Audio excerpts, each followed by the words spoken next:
we now have Peter Winkler, who is probably also well known to many of you. He's obviously been a musician in residence at the Bondi Pavilion Community Cultural Centre between 1985 and 2004. Yeah, he's been very engaged here with the Bondi Wave, obviously, as well. So, which has become a model for many. So I'm going to get Peter to come down and do his talk, and then we'll see if we can run a few questions, and then we'll run into our open panel.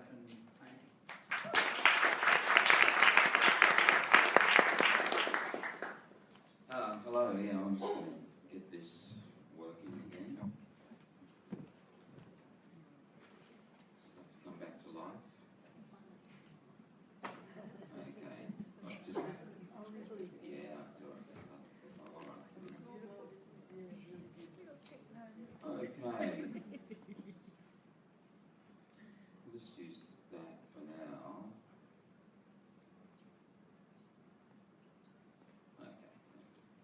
Yeah, thank you. I actually wasn't ever sure I'd step foot on this stage again. It feels like home. I can't tell you how many times I've been involved in productions here, music shows and all that. I was the musician in residence here for 20 years. That was the best job in the world.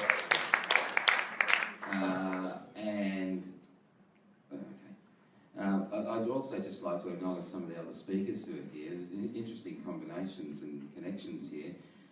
Leonie Huntsman, hi Leonie, was my senior lecturer at the Institute of Early Childhood Studies in the 70s when I studied education.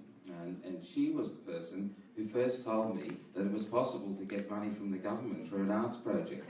I was running a band at the time for children. We were travelling to hospitals and orphanages and care centres and things that are all voluntary. And Leonie actually said to me, "Do you need anything?" I said, "Oh, it'd be quite good to have some costumes." And we're using our own petrol. So she helped me write my first grant application. Changed my life. Vandanaram was also my project officer at the Australia Council for many years when I worked in the Pippi Storm children's circus and children's activities around Australia, and also here at the Bondi Pavilion. So a lot of connections. I'm sure that Michael, you must have been running the Australia Council while I was squeezing money out of you. Look, I've made some notes. I've got some other some things. The thing about this year, let's just recognise it. It's been a really difficult year, and it's been very, very adversarial between the council and particularly the arts community and all that. But tonight is a different atmosphere. What we're looking at is what could happen here if we stopped the adversarial, if we were able to get over this hurdle of the trouble that we've been having this year, and the revitalisation of the community in terms of when there's adversity in an arts community, the arts community responds positively. This is something that I've seen happen time and again. It happened in '87. It happened in 2000. When there's adversity, we can come to the party and present a positive image and cooperate in the future vision for the places that we love and care for.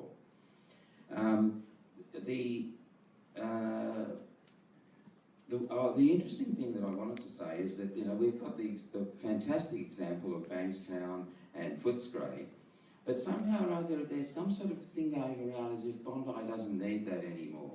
That that Bondi has been somehow or other gentrified, and the population has changed and we don't need that anymore. I really can't understand where that thinking comes from. This is the most densely populated place in the country. And and we need arts, we need culture, we need that as much as Bankstown, as much as Footscray, as much as Vancouver, just as much. Like this is not just a place where people come to go to the beach or to go to a restaurant. You know, this is a community and lives and breathes on its cultural identity and cultural inclusiveness.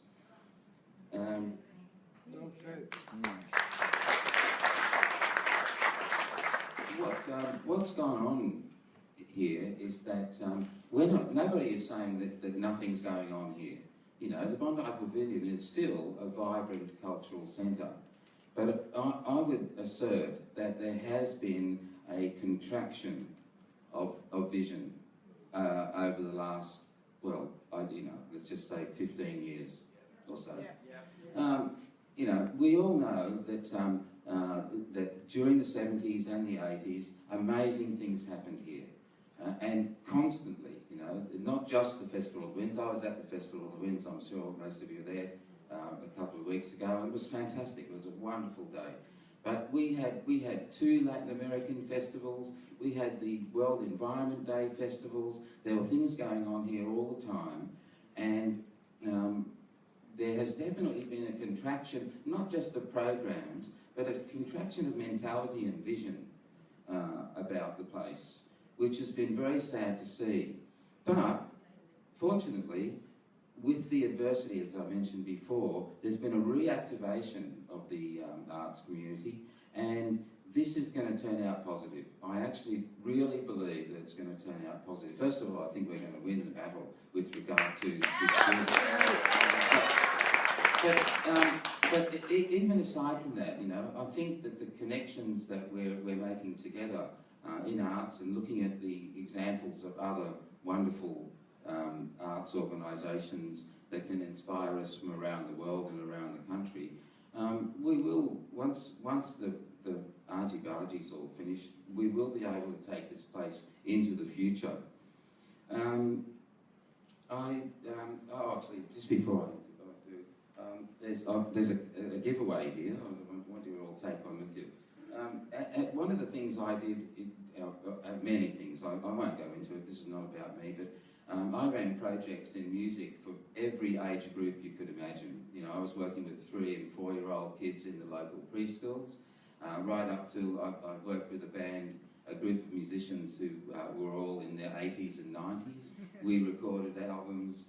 The Bondi Wave, Tina Harris is here. She and I started the Bondi Wave in 1985, which was the International Year of Youth. It continues till today.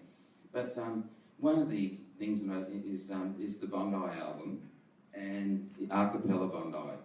I'm really only referring to these because these are examples where musicians from all different genres and all different styles of music and all different age groups and all different ethnic groups came together and made music, composed songs, recorded songs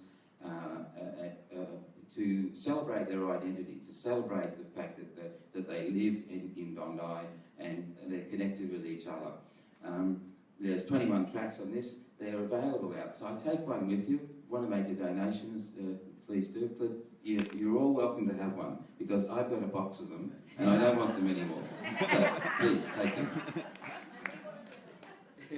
Yeah, do make a donation.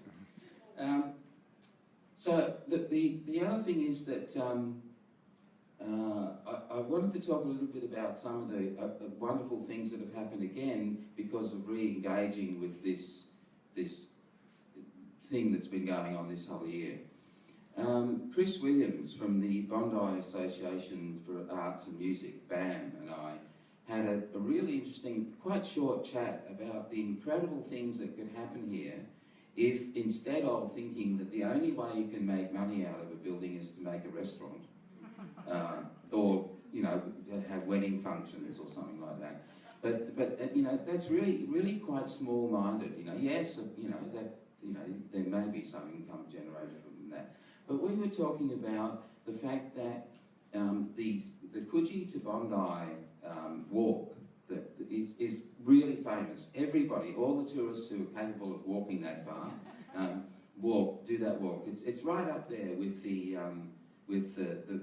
bridge climb, going to the Opera House and all that. But when people get to Bondi, they leave straight away. Now, if we could activate the Bondi Pavilion so that it was a famous arts hub, And people will think, okay, when we get to Bondi, we're now going to go into the pavilion and we're going to experience a music event or a pottery event or that sort of thing. If we could actually sort of promote that, it would change the whole use of this place. And these are the sorts of expansive visions that we have enjoyed exploring this year. Another one was the incredible synergy that exists between Radio Bondi, which is run by BAM, and Chris was telling me that it has very large international listenership. I actually assumed that it would all be just locals listening to Radio Bondi, but it actually has a very large number of international people listening in. And he said the reason is because it's got the word Bondi in it, because it's called Radio Bondi. And so the whole world is listening in. And we also have a Bondi Pavilion recording studio. The synergy that could happen there with regard to the Bondi Pavilion recording studio and Radio Bondi in terms of world simulcasts, there's a lot of incredibly wonderful ideas that could develop if we were just given a chance to actually look into the future as an expansive idea rather than a contractive one. I think you know what I'm saying.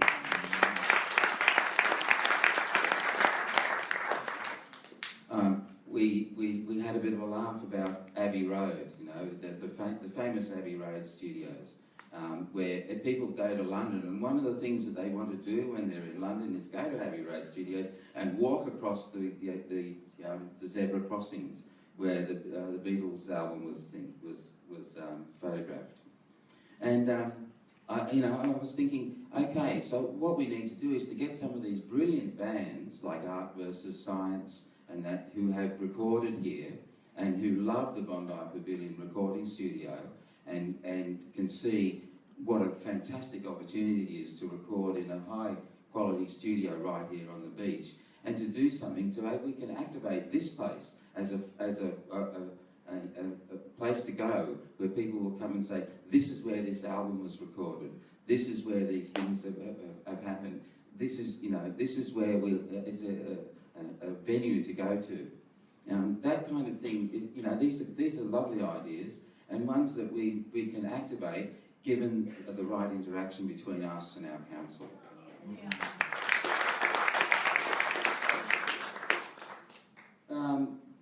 There was, just back to the recording studio for a minute, there was a fantastic opportunity through the Olympic legacy and the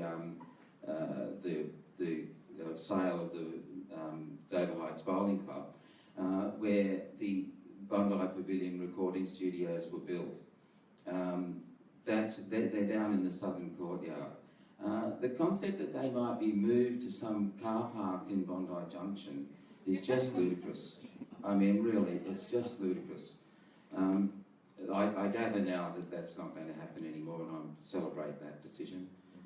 They should stay where they are, because the vision for the combination between Bondi Radio, Bondi Pavilion Recording Studio, a revitalised musician in residence program, a revitalised arts program down here that makes this a place for visitors to come to, is the way to revitalise the arts community here and to make it a good place for visitors and tourists alike. It's, this is a win for everybody, to enable everybody to get something out of this place. I know that there's been much talk about a Bondi museum and the huge need for Indigenous culture to be recognised here. I had a look through. Let me just see if I can find it for a minute.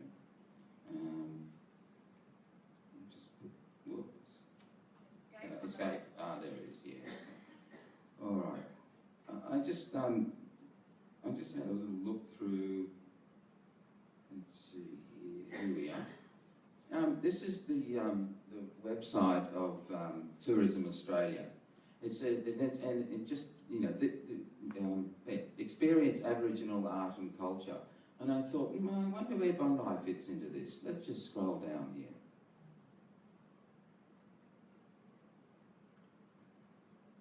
I'll scroll fairly quick because I'll let you in for a little thing. It's not there at all. It's not there at all. There are all these places all over the place about Aboriginal art and dance and music and culture, which people want to come and see here. And in Bondi, there's nothing. Really? Keep going down. I'm not saying there isn't nothing, but there's nothing here. The engagement of the Indigenous community here, but to make this a venue to come to for people would be wonderful. I'll just keep trying. There's hundreds and hundreds and hundreds of things that they think, but not Bondi. I'll just since I've got this up here, this is an example of arts and culture in what's the name of the island? Vancouver Island. Brilliant things. Oh, they've even got there's the one happening in Chippendale. There's a Chippendale creative precinct being developed. You know, like given the advantages that we have here of Bondi, the incredible possibilities that we can develop. You know, to be outrun by Chippendale is totally amazing. I mean, good on Chippendale. That's fantastic.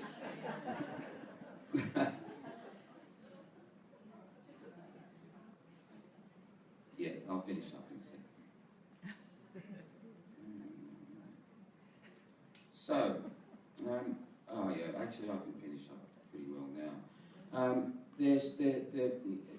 There's so many possibilities that we could develop here, but I want to leave you with one thing that happened to me here just 2 weeks ago. I came to one of the the Pavsonic concerts. I was sitting here, it was a great concert. This is such a brilliant music venue. This is an incredible music venue that we're sitting in at the moment, as well as theatre, but brilliant for music. And a middle-aged guy came up to me and he said, hello, do you remember me? And I sort of did. You know, I kind of went, oh yeah, but I wasn't really sure. And he said, I did the very first Bondi Youth Wave in 1985. That changed my life, thank you. I can't tell you how many times that happens to me. For people who've done the Bondi Youth Wave, for people who have done, I've got people who are in their 20s now who made a CD with me when they were 4 years old in the local preschool. You know, and the work with the disabled people and all that. I just want to leave you with one thought. All those people say to me, and to all of us who work in the arts and community arts in particular, that these things change their lives. I'm yet to hear anybody say going to a restaurant changed their lives.